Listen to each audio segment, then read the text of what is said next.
Hello friends, innovative learning platform में आपका स्वागत है।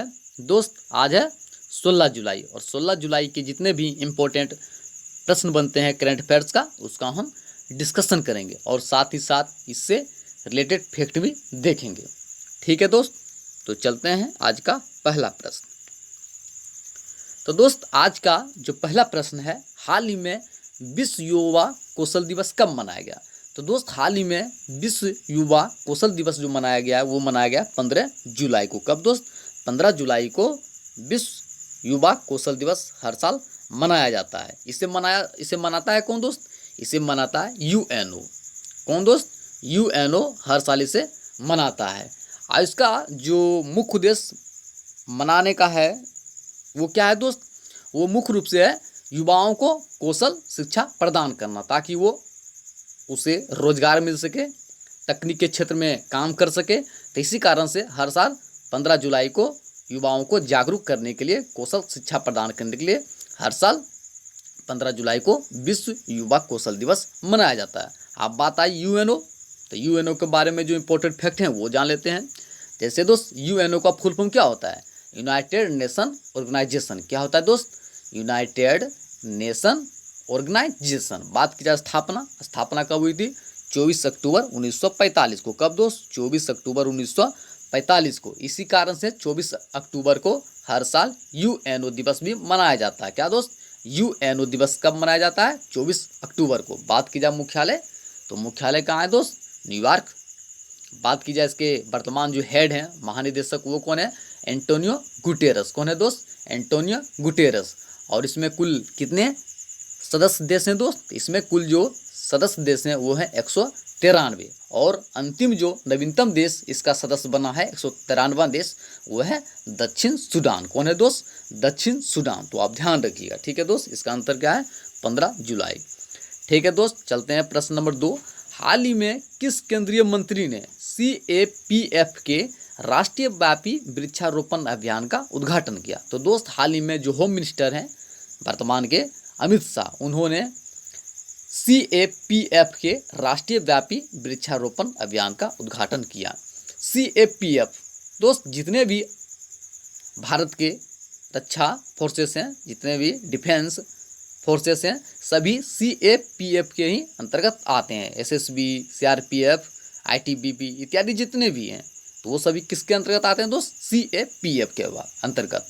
और जितने भी आर्म फोर्सेस हैं वो सभी होम मिनिस्ट्री के अंतर्गत आते हैं। तो अब ध्यान रखिएगा। बात आई CAPF, तो CAPF का फुल फॉर्म क्या होता है? Central armed police force. क्या होता है दोस्त? Central armed police force. और दोस्त, ये जो मनाया गया, ये कहाँ मनाया गया?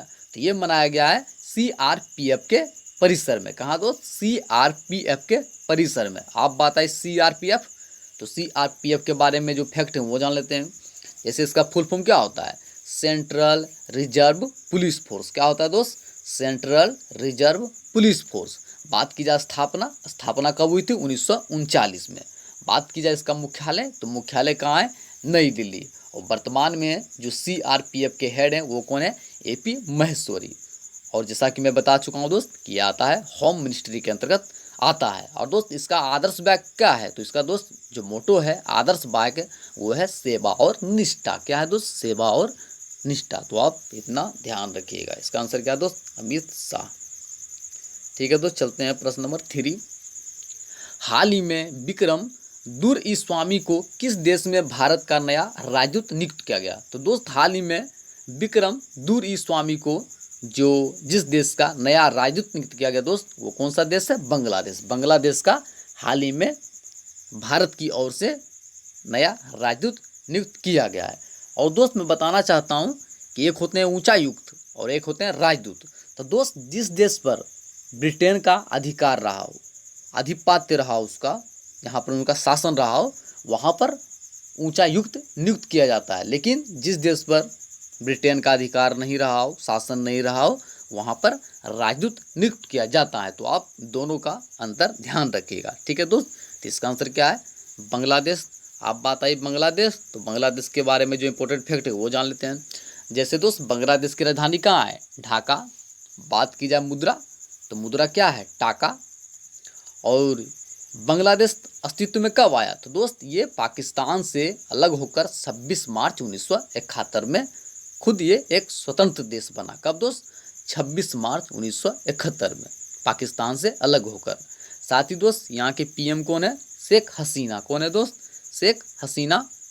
बात की जाए राष्ट्रपति, तो राष्ट्रपति कौन है? अब्दुल हामिद। कौन है दोस्त? अब्दुल हामिद। तो आप बांग्लादेश के बारे में इतना फैक्ट ध्यान रखिएगा। ठीक है दोस्त, चलते हैं प्रश्न नंबर 4। हाल ही में ज्योत्सना भट्ट का निधन हो गया, वो कौन थी? तो दोस्त हाल ही में ज्योत्सना भट्ट का जो निधन हुआ है वो एक कलाकार थी। कौन थी दोस्त? एक कलाकार थी, आर्टिस्ट थी, काफ़ी फेमस आर्टिस्ट थी भारत की। तो उन्हीं का हाल ही में निधन हुआ। तो इसका आंसर क्या है दोस्त? कलाकार। ठीक है दोस्त, चलते हैं प्रश्न नंबर 5। हाल ही में किसने अपने 39वें स्थापना दिवस को चिन्हित करने के लिए डिजिटल चौपाल का आयोजन किया? तो दोस्त हाल ही में जो नबार्ड हैं उन्होंने अपने 39वें स्थापना दिवस को चिन्हित करने के लिए डिजिटल चौपाल का आयोजन किया। अब बात है नबार्ड, तो नबार्ड के बारे में जो इम्पोर्टेंट फैक्ट हैं वो जान लेते हैं। जैसे दोस्त नबार्ड का फुल फॉर्म क्या होता है? तो नबार्ड का जो फुल फॉर्म होता है वो होता है national bank for agriculture and rural development. क्या होता है दोस्त? National bank for agriculture and rural development. बात की जाए स्थापना, तो स्थापना कब हुई थी? 12 जुलाई 1982 को। कब दोस्त? 12 जुलाई 1982 को। वर्तमान में इसके जो हेड है वो कौन है? रजलू चिंताला। कौन है दोस्त? गोविंदा रजलू चिंताला। तो आप ध्यान रखिएगा। बात की जाए मुख्यालय, तो नबार्ड का मुख्यालय कहाँ है? मुंबई। ठीक है दोस्त, तो नबार्ड के बारे में इतना फैक्ट आप ध्यान रखिएगा। इसका आंसर क्या है दोस्त? नबार्ड। ठीक है दोस्त, तो चलते हैं प्रश्न नंबर 6। हाल ही में यूनिसेफ इंडिया ने हैशटैग री इमेजिन कैंपेन के लिए किस कंपनी के साथ हाथ मिलाया? तो दोस्त हाल ही में यूनिसेफ इंडिया ने री इमेजिन कैंपेन के लिए जिस कंपनी के साथ हाथ मिलाया वो कौन सा कंपनी है दोस्त? वो है फिक्की। कौन सा दोस्त? फिक्की। आप बात आई यूनिसेफ, तो यूनिसेफ के बारे में जान लेते हैं, उसके बाद फिर फिक्की के बारे में भी देखेंगे। तो यूनिसेफ का जो मुख्यालय है दोस्त वो कहाँ है? वो है न्यूयॉर्क। कहाँ दोस्त? न्यूयॉर्क, अमेरिका में इसका मुख्यालय है। बात की जाए स्थापना, तो स्थापना कब हुई थी? 11 दिसंबर 1946 को। साथ ही दोस्त इसके जो वर्तमान में हेड हैं महानिदेशक वो कौन है? एन बेनेमन। कौन है दोस्त? एन बेनेमन यूनिसेफ के हेड हैं। तो आप ध्यान रखिएगा। साथ ही दोस्त फिक्की, तो फिक्की के बारे में देख लेते हैं।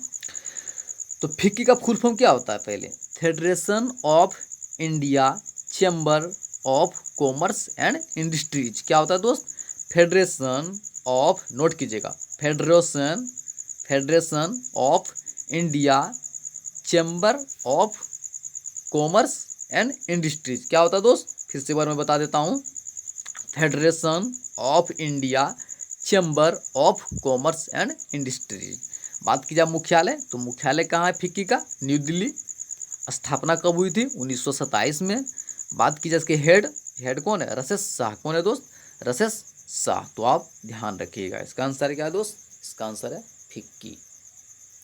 ठीक है दोस्त, चलते हैं प्रश्न नंबर 7। हाल ही में इफ इट ब्लिट्स नामक पुस्तक का विमोचन किया गया, इसके लेखक कौन है? तो दोस्त हाल ही में इफ इट ब्लिट्स नामक पुस्तक का जो विमोचन किया गया इसके लेखक हैं स्टीफन किंग। कौन है दोस्त? स्टीफन किंग जो है इसके लेखक है। तो आप ध्यान रखिएगा। इसका आंसर क्या है दोस्त? इसका आंसर आपका हो जाएगा स्टीफन किंग। ठीक है दोस्त, चलते हैं प्रश्न नंबर 8। हाल ही में किस व्यक्ति को ह्यूमैनिटेरियन अवार्ड 2020 से सम्मानित किया गया? तो दोस्त हाल ही में सचिन अवस्थी है उनको हाल ही में ह्यूमैनिटेरियन अवार्ड 2020 से सम्मानित किया गया।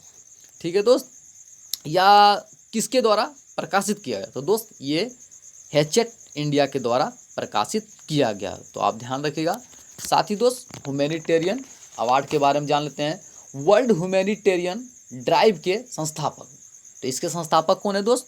जो ह्यूमैनिटेरियन अवार्ड है तो इसके संस्थापक कौन है? इसके संस्थापक हैं अब्दुल बसीद सैयद। कौन है दोस्त?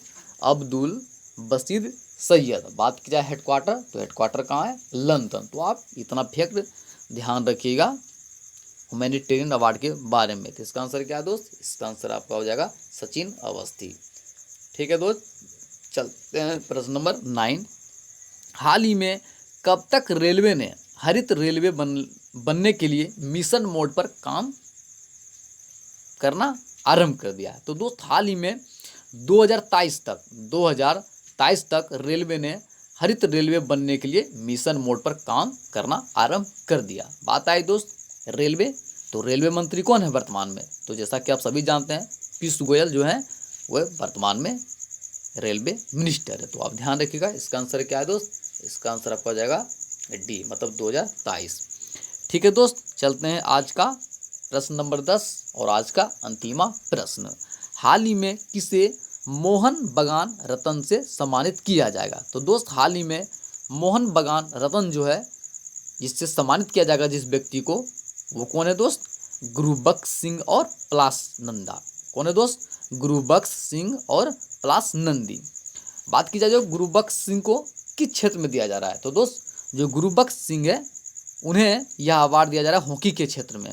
लीजेंड हॉकी प्लेयर रह चुके हैं गुरुबख्श सिंह, उसी कारण उसे मोहन बागान रत्न से सम्मानित किया जाएगा। साथ ही दोस्त पलाश नंदी जो है इन्हें किस लिए दिया जा रहा है? तो दोस्त ये पूर्व क्रिकेटर रह चुके हैं पलाश नंदी, इनको भी बागान रत्न से सम्मानित किया जाएगा। तो इसका आंसर क्या है दोस्त? इसका आंसर आपका आ जाएगा सी, ए और बी दोनों, गुरुबख्श सिंह और पलाश नंदी। ठीक है दोस्त, चलते हैं दोस्त तो आंसर ऑफ द डे, जैसा कि आप सभी जानते हैं तो आज का आंसर ऑफ द डे क्या था? सभी दोस्तों ने काफ़ी अच्छा जवाब दिया, मुझे भी अच्छा लगा। जितने दोस्त थे सभी ने मिलकर काफ़ी सटीक जवाब दिए थे। ठीक है दोस्त, इसी तरह आप जवाब दीजिए। तो दोस्त आज का जो आंसर ऑफ द डे था वो क्या था? गूगल ने ही 10 बिलियन अमेरिकी डॉलर निवेश करने की घोषणा की है भारत में। तो आप ध्यान रखिएगा। ठीक है दोस्त, चलते हैं आज का क्वेश्चन ऑफ द डे। हाल ही में किस राज्य सरकार ने रोको टोको अभियान शुरू किया? तो दोस्त इसका आंसर आप कमेंट बॉक्स में दीजिएगा। साथ ही साथ जितने भी फ्रेंड हैं, जितने भी हमारे दोस्त हैं, सभी मिलके इसका जवाब आप कमेंट बॉक्स में दीजिएगा ताकि मुझे काफ़ी अच्छा लगे। ठीक है दोस्त, और दोस्त मैं बताना चाहता हूँ कि यदि हमारा सेशन आपको पसंद आ रहा हो या पसंद आया हो तो कृपया हमारे चैनल को सब्सक्राइब करें, ज़्यादा से ज़्यादा शेयर करें, लाइक करें और कमेंट करें, साथ ही साथ हमें फीडबैक भी दें। ठीक है दोस्त, और मैं कहना चाहता हूँ कृपया हमारे जो चैनल है इसे शेयर भी करें ताकि अधिक से अधिक लोग हमारे साथ जुट सके। और दोस्त जैसा कि आप सभी जानते हैं कि हमारा जीके एवं जीएस का सेशन भी चल रहा है जिसमें काफ़ी इंपॉर्टेंट प्रश्न होते हैं, सभी एग्जामों के लिए काफ़ी यूजफुल होगा। साथ ही दोस्त कुछ दिनों के बाद जो विगत वर्षों में इम्पोर्टेंट प्रश्न पूछे गए हैं या जो बार बार रिपीट होते हैं उसका भी सेशन हमारे टीम लेकर आने वाले हैं जो काफ़ी आपके लिए यूजफुल साबित होगा। इसलिए कृपया आप हमारे साथ जुड़े रहें और इन्जॉय करें। ठीक है दोस्त, थैंक यू सो मच।